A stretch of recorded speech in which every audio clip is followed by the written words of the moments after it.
Okay, welcome to this morning's Fife Property Show. We're going to be talking about extending your home. This is all about a step-by-step guide to adding more space, more style, and more significantly, value.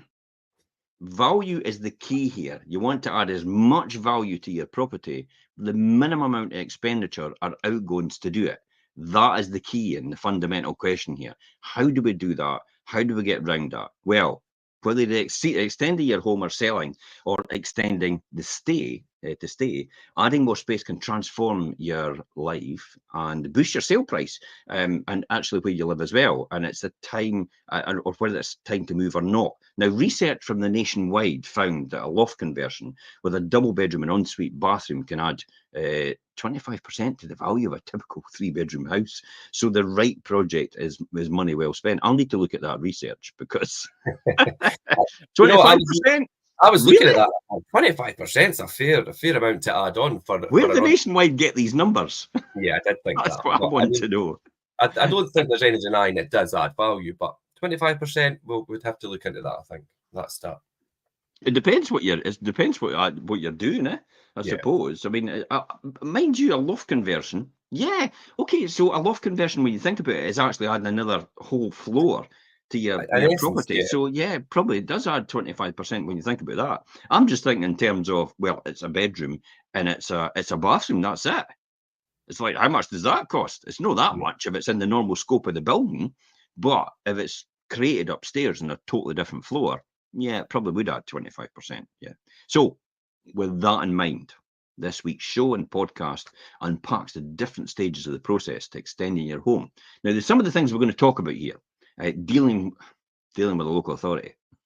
It's like, wow, that is one of the definite things we'll have to talk about here. So dealing with a local authority, engaging an architect, the right architect to do the job, choosing the builder, bulletproofing your budget. That's quite an important one. That's probably one of the most important ones, Richard. Bulletproofing your budget towards the end. So and then how to cope with living on a building site.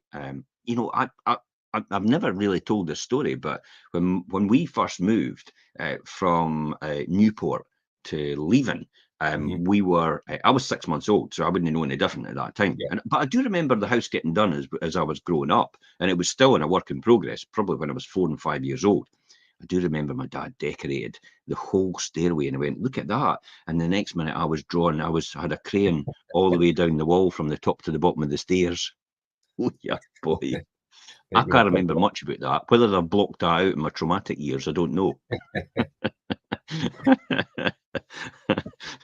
But it doesn't come back to me psychologically, so it must be okay. It must have been okay at that time. But I do remember them telling the story about me just walking down from top to bottom, maybe about 4 or 5 years old, just drawing a crayon all the way from the top of the stairs to the bottom of the stairs on the new wallpaper that had just been put up. But then I did remember moving at 11 years old, 10 and 11 years old, along the road to a house. It needed a huge amount of work. This was a total renovation project, St Helens. It needed gutted. It needed new plumbing. It needed new electrics. To show you how old it was, it had the old bell system in it for the servants in the house, where you used to have them in the kitchen. Yeah, you would press the bell. Now, my dad stripped it all out, and primarily, in hindsight, you kind of think to yourself, why did you do all that? It's like, because I was driving them crazy at the time. I was driving them absolutely crazy because I used to sit in the bath when I was wee and press the button. Well, mind you, when I was wee, I was 11. So I've got no excuse. I've just admitted. I used to sit in the bath and press the button and ring the bell downstairs in the kitchen. So they decided to take it out because it would at the time, because obviously it was a bit stressful. So that was ripped out as well. There was no heating in it at all, I remember. The whole place was riddled with damp. It was all riddled with woodworm as well. Everything, all the woodwork, all the traditional natural woodwork. This is talking about a house that's 1895 it was built. So all the woodwork, the staircase was still there with the balustrade, the doors were still there on the, and they were all really good standard. But they're painted them all. They painted every single one of them. Yeah. So my dad had an idea about taking everything back to the Bear. Now, in those days, you're talking about over 40 years ago. They never had dip and strip. You didn't send your doors away to get dipped and stripped. Sandblasters or anything. Yeah. Wire wool and nitromores. Yeah. If I ever see wire wool nitromores again, ever, it'll be too soon. Honestly, it gives me repercussions. I've got a creosote burn somewhere on my body where we were creosoting something and I was doing it, and obviously health and safety goes out the window at that age. Nobody cares, and then it obviously hit me, and I've still got a creosote burn somewhere. I don't know where it is, on my foot or my knee or leg or ankle or something like that. But these are the sort of things that I lived with when I grew up. So I've got a complete understanding about what it's like to live in a renovation project. Even my dad sprayed all the house himself with woodworm. He did it all himself. He went up in the attic and then he put all the insulation in himself as well. And it's like, God, I do remember wearing masks as well. So we'll talk about that more when we get to about living in a building site, last of all. But I think the bulletproof in the budget is probably one of the most important ones. And again, that'll just be before that. So whether you're already chosen how to extend your home, or you're just playing with the idea of maybe extending your home, this is a step-by-step guide, and it takes you through the journey with all the information you actually need. Morning, Angela. Morning, Dealing Angela. with your local authority. This is a really important one, I think, because people just overlook it all the time. And personally, and I don't like to say it, but the planners and building control are a law unto themselves. I think they have they do make it difficult. I think they have some sort of fraternity they're a member of. It's like that's I think that's the thing as well. Stand on one leg. It's never made easy, I think, for the most part, and I think that's why people shy away from it and kind of brush it to the side. But it's so important, and we see it so much because when people go to sell their property, that's when it comes to light that you've not got the right conditions. Yes, definitely, and it could make a sale completely fall through, and we've seen it happen time and time again. It's when you get something like you walk in and they've put an ensuite into their bedroom because it's had enough space to put it in the corner, and you go, well, when did you do that? About 5 years ago. Okay, did you get permission from building control? No. Right, okay, so you're going to have to get retrospective permission then, even a letter of comfort. So we'll put them in touch with the right person in order to be able to do that is the most efficient way possible, because you've got no chance of being able to do it yourself. Because as soon as you say to the local authority, the planning or the building control, it's like, could you give me some advice on that? They go, put a letter in or put an application in. And that'll get lost in the ether, literally. So having someone that's on their side, it does this as their full-time job, a consultant. I mean, Colin Aitken's a really good consultant. We refer to him all the time. But Colin is actually really good because Colin was involved in the planning department years and years ago anyway, at local authority. So he knows all these people. He understands the system completely. So when someone like that comes along to planning or building control and actually submits all the right documentation, top of the pile. It's like, this is an easy gig because they're based. Sometimes they've got benchmarks and they've got numbers to get through. And when they see something coming in from someone that they know, it ticks all their boxes every single time. It makes it so simple for them. They just take that off wherever it is in the pile, even if it's at the middle of the pile. Just go, that's the one I'm going to do because it's going to hit my targets for the month. And it's something they could put through easily. Yeah. So that's why it's important to actually get the right person. So, but what is the things that we've got to deal with, Richard? And if you want to try and do it yourself. Yeah, I think whether you're extending your home or you're converting a space, you'll need to meet the criteria set by your local authority to get the right permissions and obtain the completion certificates and things. Now, you can check your council's website and speak to their planning department and things and get all the right information, but it's how to submit an application properly, or correctly, should I say, along with frequently asked questions. So then you have a clearer picture of what that process entails. Because people, at least then you've got the foresight of what you need to do and that process you need to follow.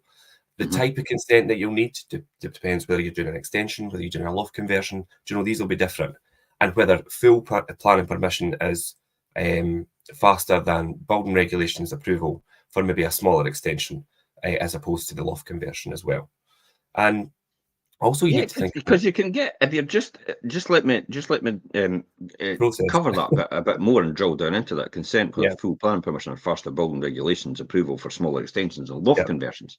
If you're not actually doing it right now, sometimes you can just do a different level of permission and you can just get outline So rather than get full, you can get outline. And there's also one before that called just a decision in principle. So it can, like you get your mortgages, like, yeah, sounds okay, Yeah, as long that as should be as long fine as and you're good to ticking the right go. boxes, yeah. So you submit that beforehand, and that gives you a clearer indication about whether this is going to fly without actually putting all the effort into try and get full planning permission from the very start. So Yeah. sometimes it's best to do that, but that's why it's important to have a consultant on your side to actually do that for you, because while you have to submit that and wait a while, the consultant often can get a fast track into that. And actually get access to these people way beforehand in order to find out that information. I'm sure they've probably got them on speed dial on their mobile or something, so they can actually talk to them direct, because it really is just a 5-minute conversation between people that actually know what they're talking about. Whereas for us, it's almost like, when somebody speaks to you, it's like, well, what does that mean to me? You're then having to learn. Yeah, because I could imagine if I was inquiring, I'd be like asking every single question about what happens next and how does this work, and someone at the other end of the phone in the council going, "I've got an idiot on the other end of the phone." No, quite like that. I wouldn't imagine anybody would be like that. But you know what I mean. Somebody asks all these questions. It's like needs to know everything about everything. That's the sort of thing I would be talking about. So these are the things to be aware of. That's all. Oh, yeah. Also, as well, there's different permissions if you're doing, like I say, if you're doing an extension, doing a loft conversion. But then you also need to think about if you're needing permissions for a project that's maybe in keeping with the original style of the property. Do you know, as the facade of the property listed, as the property itself a listed building, or is it something more modern that you're looking to do? Do you know, you need to think about that, because original styles of homes need to be in keeping, especially throughout Fife. We've got a lot of conservation areas and listed buildings. So if you've got one of them, definitely get the right permissions if you're going to be doing alterations. And the original style is probably the most important to a lot of people, especially if you've got. You talked about listed buildings, but there's also conservation areas. Yeah, that's what I said. Fife's got a lot. So Fife especially has got a lot of conservation areas. and I see it coming up quite a lot. Now, there's a lot of times where the rule of thumb is you really can't do anything to the front of your building, but you can do a lot to the back of your building, depending on what sort of listing you've got or what conservation area you're in. And often to do the front, though, you've got to get like for like. So you've got to do the sash and case windows. Now, they're a bit easier now in the fact that they'll accept the double glazed sash and case windows on the front now, because you can't expect somebody to put single glaze back in. That's just crazy. But it does cost a lot of money. I've heard quotes about 2,000 to 2,500 per window. Well, I'm just waiting for a quote. I've got one in Crail at the moment, sorry. And the street side is obviously the facade of the building's listed, and we're waiting on the quote coming in for replacement sash and case. But on the other side, which works out fine because it's facing the sea, it's all UPVC windows and things, which is fine because then it's the weather side. But the other side on the street has to be in keeping. So we're waiting on the quote for like sash and case windows. So we'll see how that comes through. But they are a bit pricey. The world's gone mad, though. I mean, you just look further up the road or something like that, and then you see a new build that's been built and it's completely out of character. And you kind of think to yourself, sorry, I've got to replace these existing windows with like for like, and someone builds a monstrosity up the road, because that's often what it looks like in comparison to everything else. I mean, it looks nice if you leave it on its own as in a grand design setting, but in that street, it sticks out like a sore thumb sometimes, and it defies all logic about how the planners actually think.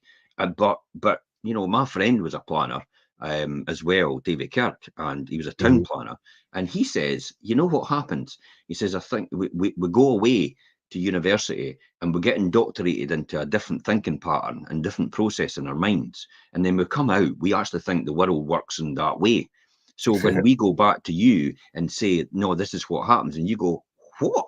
That makes no sense at all. In reality, yeah. Yeah, and because they've been in that environment, concentrated with everybody else like that, and they've been taught that for the last 4 years, and they're in professional practice as well after that as well, then it seems perfectly normal to a town planner. That makes absolute sense. That's what the rules are. But it defies all logic to somebody that's on the street and goes, just doesn't make sense. It's the same thing we talk about, obviously, the government's approach to lettings legislation and law and things as well. and how they roll things out. It's just maybe not. It's from an academic point of view as opposed to real life terms. But yeah, commercial reality, isn't it? It's more yeah, academic rating and what it looks like, because we've all seen the artist's impression about what a building, what a site is going to end up like, and then I bet you when you take it back, it's nothing like that. mhm. It doesn't look anything like that at all, and you kind of look to yourself and go, "No, doesn't it?" It's the A good TikTok and starting Instagram point. thing, isn't it? The TikTok and Instagram thing. They go, "This Yeah, is this is the sales pitch, and this is reality," yeah. and it looks nothing like it. Yeah, and also if you're thinking about obviously getting the proper permissions and things as well, in terms of timescale, building regulations approvals generally take around about maybe say 5 weeks or so for the process. But then if you're looking On a good day, well, yeah, and on a full planning application, it could usually take up to a couple of months. couple of months really for that permission to come through. So you need to factor that into your whole schedule and your process. Yeah. So the reason it takes a couple of months is because for full planning, they've got to write to all the different bodies. So they've got to write to the SEPA. They've got, depending who it is, they've got to write to the town. You've got to write to the transportation to see if that'll affect anything to do with the roads or anything like that. So they write to them. And normally run of the mill stuff, they'll all go, yeah, fine. But it all goes to the different bodies in order to get the full planning application done. And that's why it does take a couple of months. So it could take a couple of months. I mean, that's on a good day, I would say. It takes a lot longer than that to get full planning permissions. So start early if you're doing it. Yeah. That's the key here. Do it in advance, because once you get it approved, it lasts for a couple of years, 2 or 3 years. But all you need to do is start the works, and therefore it's in place forever. Yeah. And a classic example is like building a foundation, an extension. If you just dig up the back garden and put concrete down for the foundation and then leave it like that, I mean, it's not going to be, the greatest thing in the world, but that's it started once you've got the full planning. So the planning will never lapse. The reason I found that out is because I remember buying a site off a existing person who had actually developed the first 4 houses, and the last 3 houses weren't done, and they hadn't been done for about 20 years, 20 to 30 years. They'd been sitting there when nothing done to them. And what had happened was they thought the planning had lapsed, but I actually found out that the planning doesn't lapse. And when I bought it for a knockdown price, because they thought that I would have to get planning on it, it already had the plan on it for the 3 houses additional to be done, because it was part of the 7 in the first place with that style of house. And then it had the services in as well, which they forgot. It had the sewer in and everything. It had the services, so they were which is quite a costly part of it all. Yeah. Yeah. Do you know what I bought it for? 55 grand for 3 service plots. I think I know where that plot was. Yeah. Yeah. 3 service plots for 55 grand. Oh my God. You're joking. Next year I sold it for 155. But what I did though was I actually just got the site tidied up a wee bit. But then I took the existing style of property and I changed it to a style of property that was similar to something that I saw recently. And the layout, and I took away the garage, it's an internal garage, and made another reception room out of it, and I had off-street parking for 2 cars, and I had the activity space, so I was able to get a 3-bedroom 2 reception property in there, which could be a 4-bedroom to be honest, in there, and actually in the design I wanted to do it, and I got that through as approved for planning, and then I got a building control warrant for it as well, and that literally cost me 15 grand. So 55, 15, 70 grand in, next year, 155 grand for it when I resold it on. And these houses are actually built now. So it just shows you what you can achieve, and what if you understand where the laws are in terms of planning and building control, then you could add significant value to what you're doing. So if you do have a project that you're thinking about working on, or you're working on just now, then give us a call. Get in touch with us, because you'll often not see some of the things that we've seen already before, in order to give you more ideas, in order to add more significant value to what you're doing right now. I mean, I often say to someone when I walk in the door, by the time I've given you the advice I've given you, my estate agency fee is that for that advice I've just given you. literally I'm selling your house for nothing at this point because of the advice I've given you. It adds that significant value to the end. Yeah. You spoke there, Jim, as well about obviously changing the plans on that one and having that altered. So tell us a wee bit more about engaging with architects and things then. Okay, so I think I got Rob Welsh. I think it was Rob. Yeah, Rob Welsh did all the stuff for me in the early days, and I think Rob still is about today. So I engaged him to do all the work for me. And so although it's not actually a legal requirement to use an architect to seek the planning permission or Right, building okay. regulations approval, their expertise can actually transform your project's design and success. And the reason I used Bob was because, or Rob, was because he knew how to tick all the boxes because he'd been doing this for years. And he knew all these people in the planning department. So he knew how to do all that. And there's and also I remember my father tried to do it himself. And I do remember vaguely when I was younger. It was maybe when we were at Inchgarvey, the first house we were at, we moved to. He wanted to build an extension off the back, and he decided to try and save some money. Now this is weird that I remember this because I was between 0 and 11 at that point in time, and I distinctly remember him coming back and actually saying to my mum that the Fife Council was really annoyed about how he had submitted the drawings and everything because he tried to do it all himself.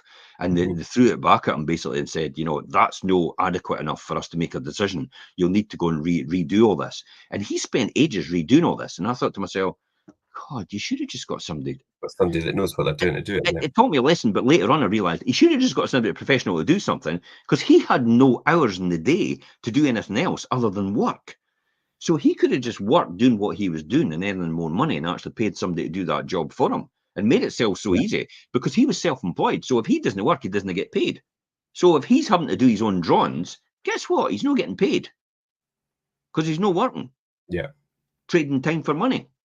And that's what people forget. Oh, I'll try and do it myself. It's like you'll really, you really piss off the Fife Council if you do it. Honestly, it's like that's how I had to emphasize it that way because that's really what it will do. They'll get really annoyed by it, and you'll probably go at the bottom of the pile because they've got limited resources in that department, in any department.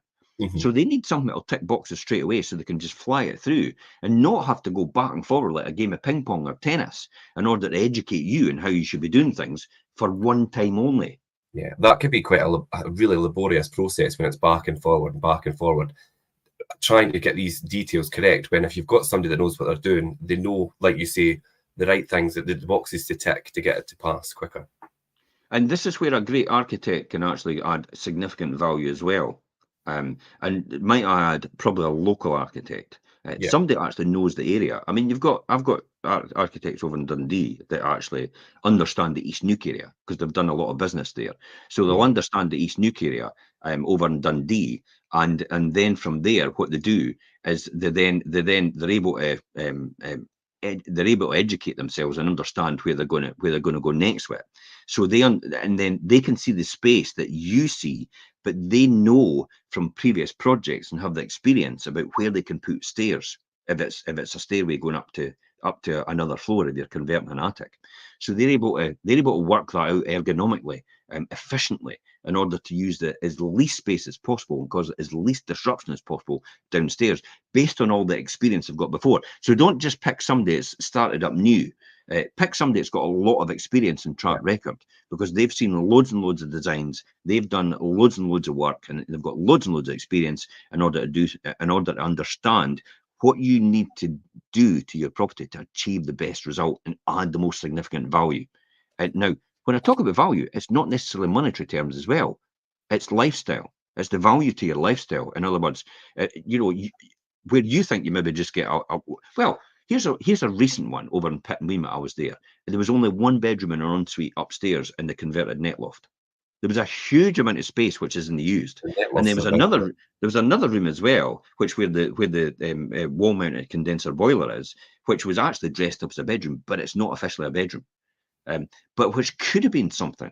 So literally, you could make a whole master ensuite up there with an office as well for someone else, but it just was never thought of and done at the time.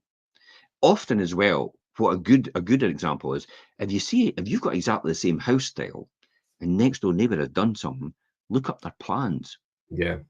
There's a wee top tip for you. Look up their plans and see what they did. So Because be they've the more than exact likely paid a same. professional architect to do that. And then it's an easy gig. If it's like, oh, that works for me, then you could just go to the same architect and get it done.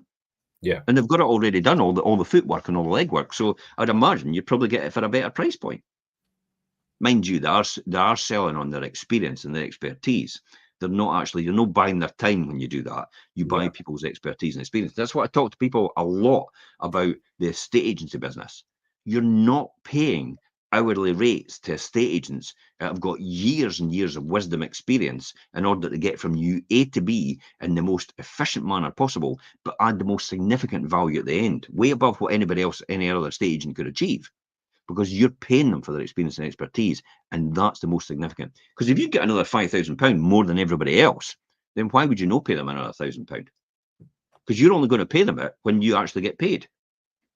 So when Yeah. you get your house sold for the value that you want, that's when they get their cut, and they don't get a cut until they get you that result. That's a win-win to me. It's like I would rather have 90% of something than 100% and nothing. Yeah. Yeah. That makes absolute sense to me. I'm a different mindset, you see. I build wealth, I create wealth.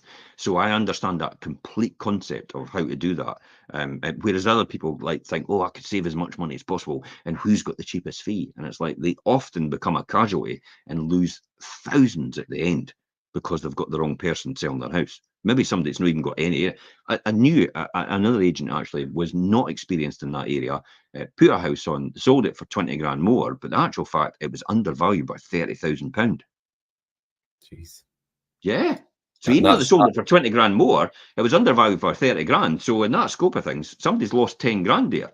I never cost 10 grand. If I'd sold it, I would have got that value for them. Mhm. And I've and got nowhere near 10 and grand. that's So they would and have made that's money. the extra added value. Yeah. But you've got to understand that concept. So having an excellent local architect can provide these creative solutions, maximise your space, and suggest materials, space materials to elevate your project, and with a sense of, I think, individuality, and Yeah. potentially having thousands and more value. They could also prepare these detailed drawings that you'll never be able to prepare, including the location of the heating, the electrical sockets, which is so important in rooms nowadays, because a lot of people use, all these different things, your tablets, your routers, for your Wi-Fi, your televisions, your Alexa. printers, if somebody's got a home office, all these different things that you wouldn't need extensions for because you've done it properly and you've engineered it properly. So that's just going to get more and more as people use more and more stuff in their house for electrical appliances. They'll be able to do that, and the lighting and the switches and where they should go as well. And then when they work with your builder to ensure these plans are actually followed perfectly and precisely. The architect as well, as I touched on it previously, and emphasised it quite a lot. The architect, a really good local architect, can liaise with the local authority in the initial application stage and make it so simple for you. And then with your builder as well, and during the works, and solve the problems quickly, because the builder will come across some stuff. It's like, oh, we never really thought about that. You can't catch everything. So it's easy for them to liaise with the builder and say, well, I'll tell you what, we should maybe do it like this. And they'll solve it properly. And they'll actually get the tick from the building control as well, because they've done it correctly. That's to ensure everything actually stays on track to the timeline that you've got. Yeah. So you can actually find a local architect quite good at the Architects Registration Board. But to be honest, I know all the local architects anyway, and I know all the local people that are consultants for the planning applications, and I know and the what they call letters of comfort as well, retrospectively. If you've done something and you've like, oh no, I need to get a letter of comfort to sign that off, they can do all that for you. So it's an easy gig just to phone us up or get in touch with us and say, this is my dilemma, this is where I am now, this is what I need to do in order to get everything ticked. Because what will happen is, if you don't get that done and we sell your house, as soon as it gets to the lawyer, it'll be stuck. Yeah. Because that'll be found out and it'll come up every single time. And that's what can cause the frustration, because if you've got an early entry date, it suits all of you, and you've agreed to that, and this comes up and puts a fly in the That's gonna ointment, hold that up. Definitely going to hold then that you up. could end up getting your buyer pulling out because you've not foreseen that, and you know, in that critical path that you were meant to follow. Mhm. And that's going to cause a severe problem. And they might have to be out of their existing house by that time as well. So that might actually cause a lot of aggravation in the whole process. So that's why it's important to speak to us well before you do anything, so you're prepared and planned for what you're doing. Definitely. Yeah. Yeah, and you're So absolutely right, Jim, about the registration board and that to find architects. But I think, like you're saying, local architects, and we're going to talk about with builders and things in a minute. But recommendation, I mean, you can't beat a recommendation for somebody that could actually say, "I've used them. This is how good they were, and this is how quickly things got processed." recommendations, everything. That's where I get. That's where I get on my business. I know. There's sometimes I don't even know people when they just say, "Come and put my house on for sale," and it's like, I have no idea who you are. Who Yeah, referred you? but you've had And the I often recommendation. just ask them who referred them, because it's more than likely somebody's referred them at some point in time, and it's just a quick thank you to that person, just saying thanks very much. And but for me personally, it is about referral. Mhm. Everything I've done and everything we promote, even through our own business, with the Yeah. people that we're using, we've used already. So we Yes. know what they're like. We have experience with them already. You're no then in an experimental phase about You're not the knowing guinea if this person, yeah, knowing if this person will do it right or not, and putting you under a lot of stress. It's like, no, Jim's used them before. I mean, there's no doubt about it. I've got, quite a number of properties, and I've had them for about 30 years. So there's not one contractor or subcontractor that I'm currently using right now that have not gone through my process of Yeah. approval for me. And I tell you what, I've got high standards, Mhm. way beyond everybody else's. High expectations as well about people. So when we put these people in touch with you, and you get in touch with them, they'll do that. They'll do an outstanding job for you. But Yeah. again, that's only to people that we're selling their house.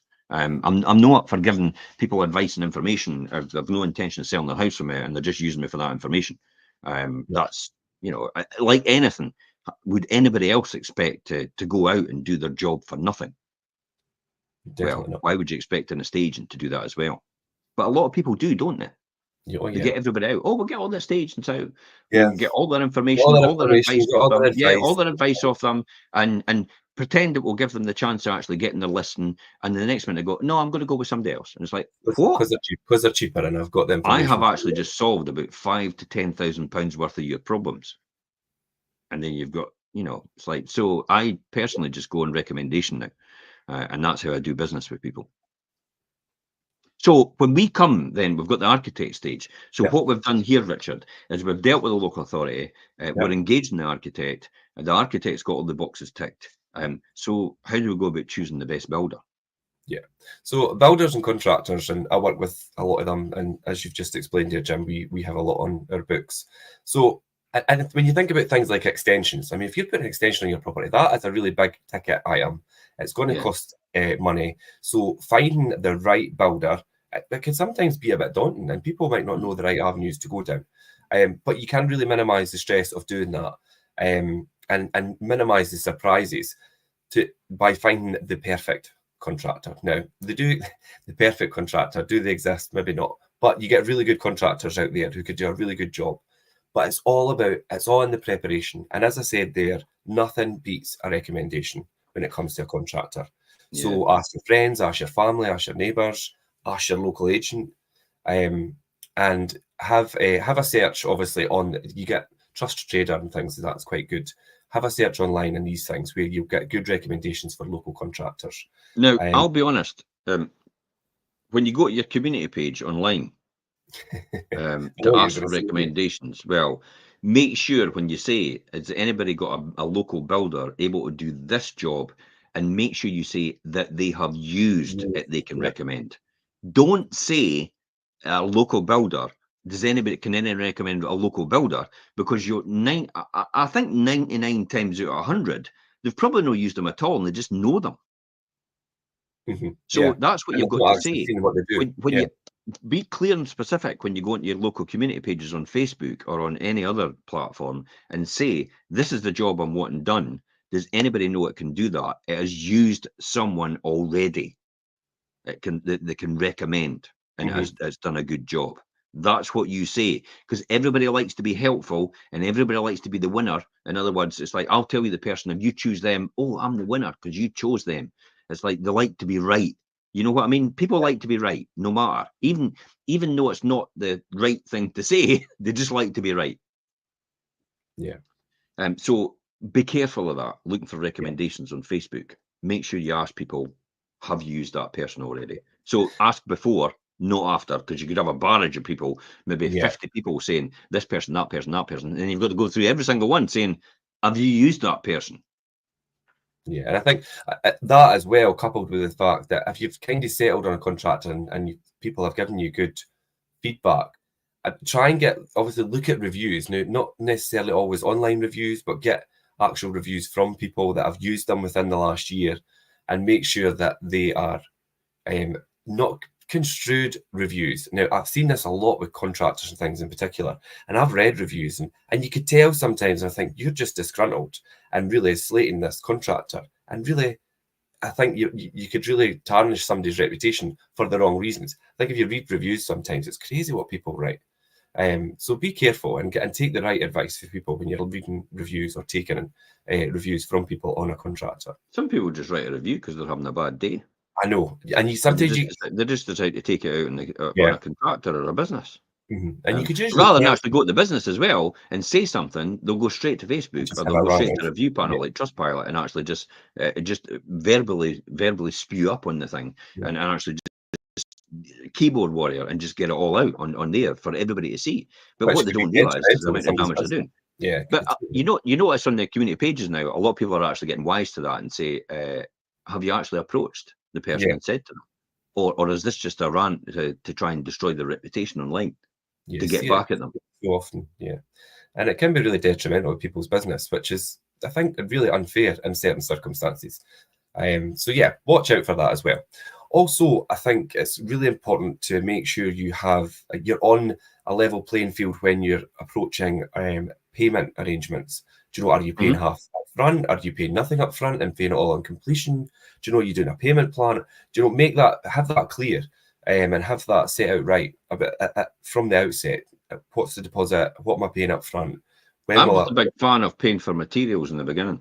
Yes, and then once the work's finished and everybody's happy, you pay the balance. But I would also, if you're paying for materials, get the maybe actually ask for the invoices for the materials if you're not very sure, and actually just and make sure before you pay anything else that all these materials are on site. Yeah, that's quite a good point, Jim, as well. I mean, I think when you're used to working with contractors and materials and things, you've got a rough idea how much things cost. Well, remember we had a builder. Remember we had a builder on 211. It's like I appeared and they said we're paid for all the kitchen or something like that and the heating system. Or was it 183 and they paid for the heating system and everything like that? And I appeared on site and I went, okay, so where is the kitchen? Where is the heating system? Yeah, it wasn't there. Because there's nothing here. And I've paid for them already, and this person's actually asking for more money. It's like, no. We're not doing anything until you get all this stuff on site. Oh, I've got it. I've got it. It's coming. It's like, well, we'll wait till it comes then, and then you will get you more. And if you're just somebody general public looking to do an extension and things, the cost of materials and that and things, it's not going to be something that's second nature to you. So maybe ask to see a price list or what's been purchased and what the cost is associated with that, and maybe get somebody's advice on whether that's right. If you feel skeptical, if you've got a trustworthy contractor, you should be okay though. Now this is where it's important, especially for my wife Elaine. It's like, remember, these contractors usually start 8 o'clock in the morning. Yeah, yes. So you're going to have to get up a bit earlier than usual, Elaine. I'm glad she never watches or listens to this. I would get murdered. Yeah. But they do. They usually start around, and the reason they do that at 8 a.m. is to avoid that rush hour traffic and all the normal people going to their work that start at 9 a.m. So whether your regular schedule or if it makes sense for you to get out your morning routine to get out the way before they arrive, then plan to do that. Right, bulletproofing your budget is probably the most important thing. For me personally, it's all about finance when it comes down to it. So the key to a stress-free building project, I would say, in this, and it is a meticulous budgeting to minimise the potential for mid-project financial shocks. Now, we have a contractor that does that. I decided to sometimes take poetic license and actually.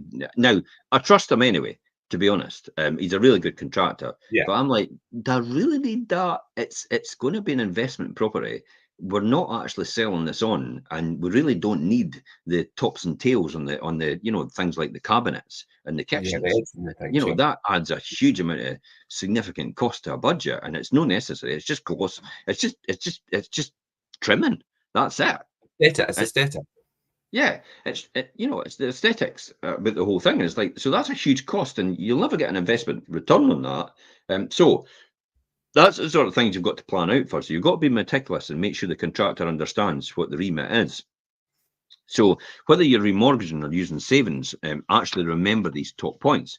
List every last detail of your expenses, from the cost of the builder to the price of a power socket, to see if your budget is enough or where you can cut back to defer final jobs.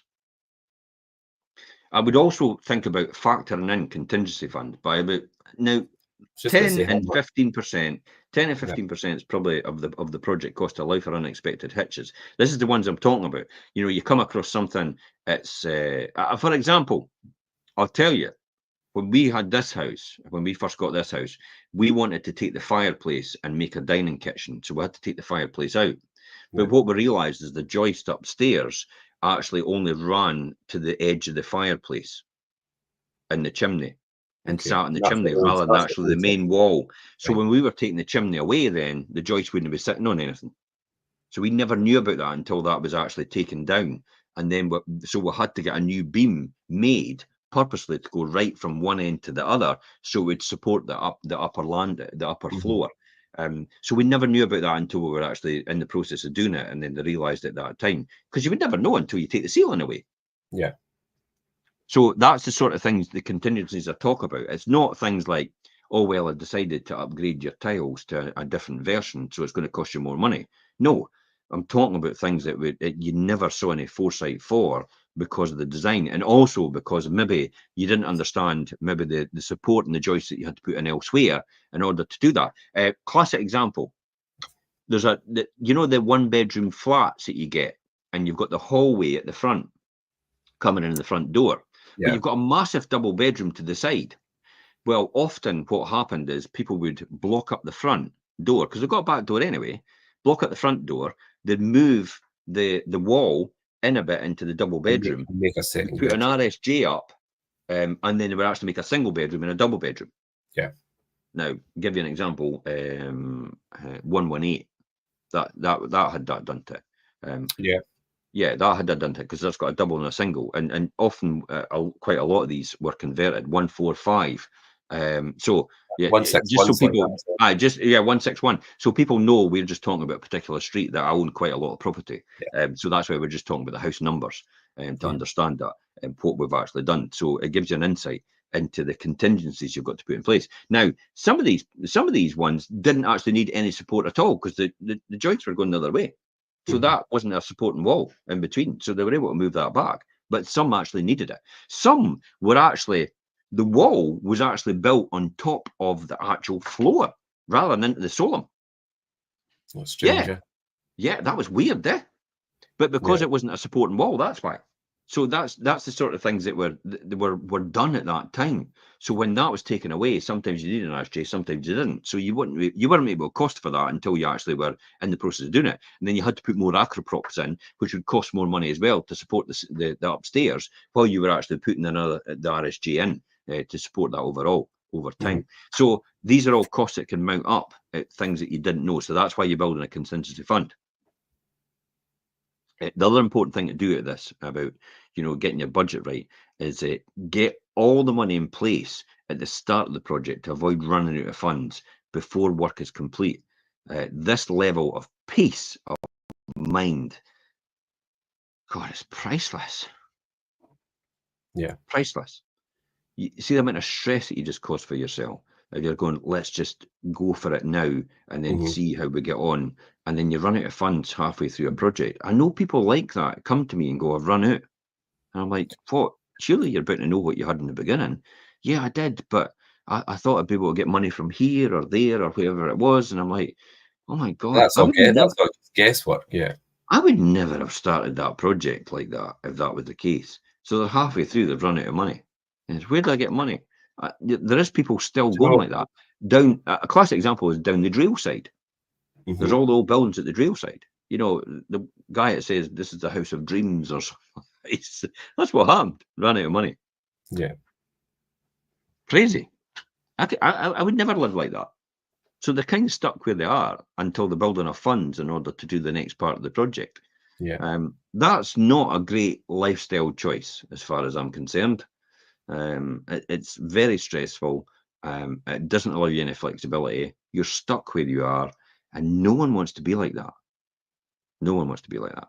Yeah. So finally, if costs are a bit tight, you should save some cash by doing some classic DIY jobs yourself, like painting the walls or laying a floating timber floor, but only if you're adept at it, if you understand how to do it. Oh, yeah. So, you know, no because you watched a YouTube video and you think you could do it. No, if you're the type of person that doesn't read the instructions before you do anything, then you shouldn't be doing it then. Yeah. Do you know, if you're a dab hand at painting, then you could do it properly and neatly and things. You could, do you know, if you do the painting even just Sometimes yourself. I think everybody thinks they're a dab hand at painting. Oh, I could do that. And the next minute it's all over the place and all over the cove and the cornice, and it's no cut in properly, and it's all over the woodwork. It's like, that's where I've seen this loads and loads of times. Neatly, yeah. But I could save you a couple of £1,000 if you could do it properly. This is why we've got when we come to tenancies, this is why we've got a thing about, you know, you should have the right to decorate your home. It's like, whoa, wait a minute. Yeah. It's like, what do you mean the right to decorate your home? It's like, have you seen some people how they decorate? It's appalling. So I usually typically say to people, as long as it's a professional person doing it, I've got no problem with that. Yeah, we're totally open to somebody making their rental property their home, and that's fine as long as it's done correctly. Yeah, let's discuss this one, the final one here about living on the building site. Definitely, I think there's one guarantee of when you have builders on site, and in is that there'll definitely be dust everywhere, won't they? All the time. So I think that's what it drives me crazy. Sometimes. Yeah, you have to be prepared for a bit of upheaval, a bit of dust. Do you know? So I mean, plan to have like these protective sheets and things down on the floor, and to avoid obviously treading dirt into your carpets through the hall for them to get to whatever room or get to the back of the house if it's an extension. Do you know? Think about these things, and have these sheets over doorways. So if there's a lot of dust and things, it stops it spreading into the other rooms of the house. Do you know? And it keeps it kind of confined to that one space. We recently done the kitchen, and I took out the old pantry cupboard, which had the wall and the big slab and things in it. But that'll cause some amount of dust. It was a lot of dust, but I mean, it was worth doing it. But I mean, it just goes through the whole house. So it's amazing how much space you recover just by doing that, isn't it? That was amazing. Yeah. You have that in some of the classic 3-bedroom local authority semi-detached in the Scone area. And it's the same template all the way around in East Weems, along the East Nuke, you know, over in St Andrews as well. I've seen them in Cooper as well, in some of the ex-local authority houses. And they've always had a pantry somewhere or a cupboard somewhere. So you can take that as well and you recover a huge amount of space. And you could end up probably turning a normal kitchen, a dining kitchen, because you've taken away that cupboard. Yeah, and we even had the wee window in there as well, so it was a wee bit extra light then into the room as well. Yeah. Oh, did you keep that? Yeah. Oh wow, that's a good idea actually to do that. Normally, I would, you know, somebody would just take the rule of thumb about an extra window, an extra cost, you know, to renew the window. I was just trying to bring as much light into that room as possible. So yeah, that's quite good because it'll give you a bit of light into your worktop. Overall, or somebody would actually just stick the fridge freezer there, you know, in that corner, just cover that up. I was just going to say my fridge freezer sits there now. But there's still light coming in from it. So yeah, so you can see the side of the fridge freezer. So definitely, yeah, you're right. Optimizing the spaces, time when you. I mean, what other things do we need to think about then if we're Yeah, doing this? so I think really to think about clearing spaces where building and builders are going to be working to really optimize that access and the back and forward, because there'll be a lot of back and forward. Make it easy for them. Yeah, and then that minimizes damage and saves them time as well. So if you've got furnishings and things up your hallway and they're going to have to be coming back and forward, move them out the way, give them lots of access. They could get back and forward without being restricted. There's no damage to your furnishings, and it's a lot easier for them to come back and forward. Yeah, yeah. Yeah. I definitely And think that's a good point because there is a lot of times where they're just navigating all your different things in the place. But then if you've not got everything cleared, then that's where the dust starts to settle, and then it's a nightmare because it goes over everything. then, To be honest, if you can, just go on holiday and get it yeah, all done and appear back and get somebody else to run the project for you. The architect. That's yeah. exactly what you do. And if you've got a clear brief, then you know exactly what you're getting, and then just check in with them. I mean, you've got mobile phones nowadays. You can just do WhatsApp and do a video, and Mhm. just see what they're doing, and just have a discussion with your builder on site while you're sitting on the beach in Spain or Turkey or wherever it is you want to be. Yeah. I would say as well. Then start is one of the things we boxed up everything, and we still lived in a building site for a long time to come, and because all the skirtings and the floorboards were up to make sure all the plumbing was in for the Mhm. for the new radiators, and that had to all be taken up. So the disruption it causes, so all the beds have to be in the middle of the room, all the carpets turned up, and the skirting boards up to get all the copper piping all the way throughout to do that and to get the proper plumbing system in. So you need to probably box up items from the area your builders will be working on and actually store them out of the way.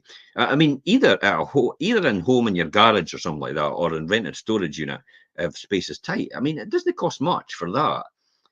Or Well, for a short outside period it, of if time, no. you've got an exterior place, then you could probably stick them all in there just now, up in the attic, something like that as well. But make sure that obviously they don't need access to the attic. You never know, especially if it's Mhm. plumbing and you've got maybe a boiler going in and you're changing your system boiler to a combi boiler. Then they'll probably need access up to the piping up in the attic to take the tank away and Yeah. disconnect it and reroute everything around. So that's all the things you've got to think about for that. What about kitchens? What, what Yeah. what should we be doing Well, with that? yeah, as I've experienced recently as well, if you're having your kitchen remodeled, ask your builders to maybe create some sort of temporary setup. Do you know, for your washing machine and just for the washing machine and sink, so you've got that facility to use, and then perhaps even just a bit of worktop with your hob on it, so you could still use your kitchen while it's been Yeah. remodeled. Um, and But this and is then, where an experienced builder, because they'll actually know to do that in the beginning. yeah. So they'll leave you a water supply and they'll leave you some form of cooking facility.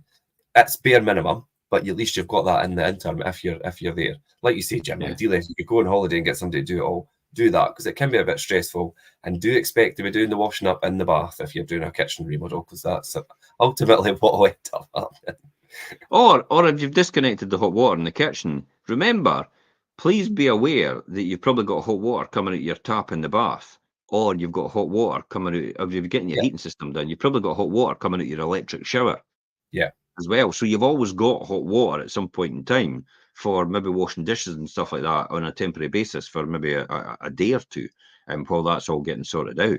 So there's always a solution somewhere. You maybe even remember a local gymnasium or something like that. It has showering facilities to go there. and use, yeah, Some people actually have showering facilities at their work.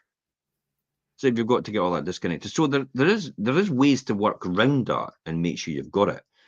So think about all these things. yeah.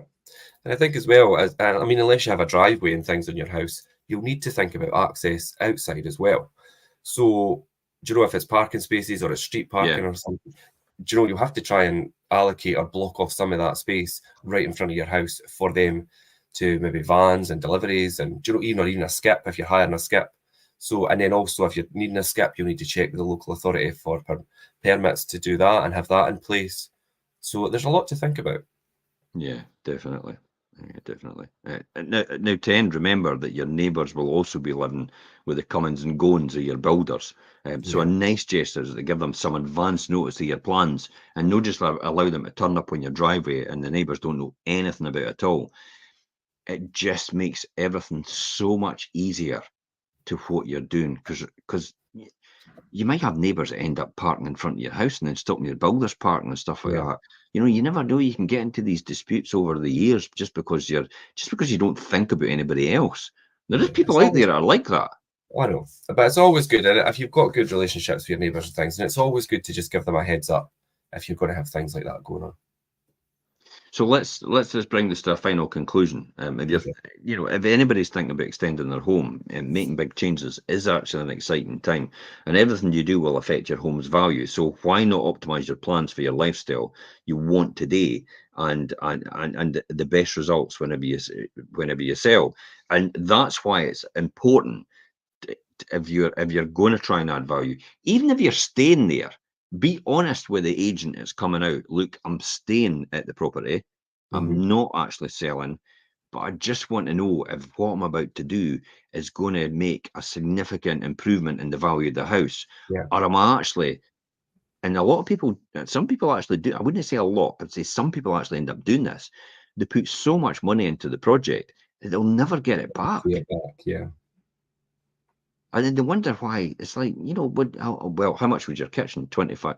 Sorry? 25,000. Yeah. And you're in Never. a 2-bedroom flat. Yeah. I've You'll seen never people. see that money. Mhm. And that's why it's so important to speak to an agent. I'll be Yeah. honest, just why probably to speak to us. I Yeah. don't know any other agent that actually gives any of that advice, to be honest. I've never had, You I won't. mean, before I did a state agency, I've never had an agent that's able to tell me all these numbers and understand all that, because none of them were buy-to-let landlords. I was just going to say. None of them were property investors. None of them had done refurbs all these years and got contractors to do all these jobs. So they never had the experience and the wisdom and the expertise in order to advise me of the right things. All they were doing, like, oh, well, I'll just sell your house then. Well, is that all you're going to do? I Like, think okay. Well, that then at that point, if you're just selling my house and you're not adding any value to this process and you're not a strong negotiator, then I think we're going to have to talk about the fee at the right level then. generally you'll find it's very difficult to source an agent who can advise you on reputable contractors who they've actually used time and time again and have a grasp on the costs involved for materials, the cost for labour, and have a good idea and could give you a good gauge, a good price point for you to expect in that scenario. So yeah, you're absolutely right, Jim. I think for me today, as we go through obviously the planning, the local authority, the contractors, having everything in place and the right budget, it really is all about planning. And I think for me, I mean, you say it time and time again, Jim, but fail to plan to fail. If you don't have a Yeah, plan in definitely. place, yeah. And on that note, I think that's a good point. Yeah, Yeah. you make a really good point. I think we'll end with that. Thanks very much for coming on the show, Richard. If anybody's got any questions later on, please feel free to put them in the comments and we'll come back to them. We'll definitely pick them up, or you can message us direct on this post. Until next time, guys, we'll see you later on. Bye-bye for now. Thanks, Jim.